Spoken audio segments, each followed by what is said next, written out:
Welcome to the Slop Temple. We pray this video helps. You begin by verifying you have a paid Microsoft 365 personal license tied to your Microsoft account. Once confirmed, sign in at Office.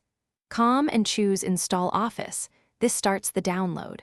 Make sure to install on the device you use most first, because activation is device-linked.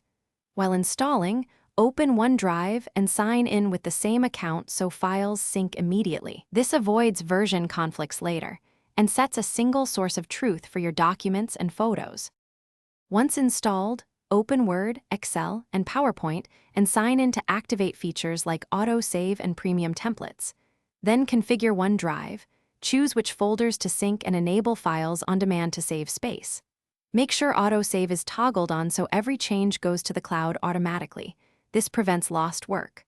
Also, set default save locations to OneDrive in each app so files are centrally managed. If you share across devices, this ensures seamless continuity and avoids duplicate copies.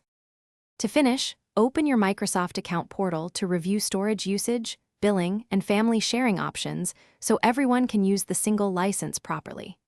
Install Outlook and add your email accounts, then enable Focused Inbox for better triage. Make sure updates are automatic so security patches arrive fast. If things go wrong, sign out of all devices then sign back in, or run Office Repair from settings. That resolves activation and corrupted file issues quickly. You should now have a stable, synced setup across devices. Thanks for watching. Consider subscribing if we helped you.